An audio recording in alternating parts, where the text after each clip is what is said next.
Good morning, everyone. It's ICBA's daily news update for today, Friday, September the 8th, 2023. Happy Friday. You made it. The end of the week. We did it, guys. One more week in the books.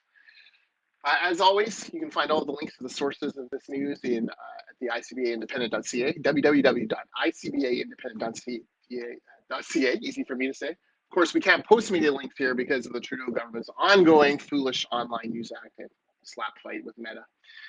But today we're going to talk about building permit statistics across Canada, Danielle Smith's plan to tackle Justin Trudeau, and how the BC government's CleanBC plan is hiding some numbers showing BC's economy will take a major hit.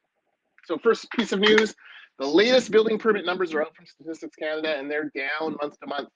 BC saw a 25% dip and Alberta a 15% drop. Both are very concerning numbers. This decline was driven mainly by fewer industrial, commercial, and institutional permits, ICI, for those in the business. But it's always a worrisome sign to see permit numbers fall. StatsCan claims that this is partly because there was a couple of large hospitals that were permitted in the previous month. Maybe we'll wait and see what the trend line is, but the more permits, the more folks are building, and that's, of course, what we want as a construction association and as a national economy. Speaking of national economies, Prime Minister Trudeau's popularity, it's at an all-time low, and it's at an all-time low even as his government hardens its stance to push Alberta away from oil and gas. In fact, there's a lot of buzz right now that the feds will announce a hard cap on oil and gas emissions next month. This is very, very damaging for the Alberta economy and the national economy as a whole.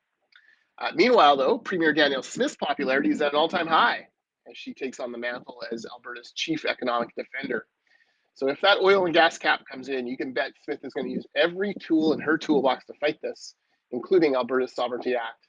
Spoiler alert, groups like ICBA will also be using every tool in our toolbox to fight those kind of caps, because that limits construction, limits economic prosperity, and destroys the conditions we need in order to attract investment to Canada. Columnist Don Braid, he thinks Alberta could declare these federal measures null and void in Alberta. It's going to set up a big constitutional battle, and refuse all cooperation with federal emissions policy and even federal law.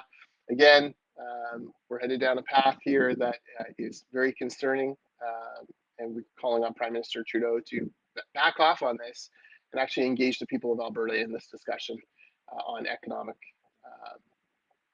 economic shit. We can't understate how important oil and gas is to Alberta, to British Columbia, to Saskatchewan, to Western Canada, and to the national economy as a whole.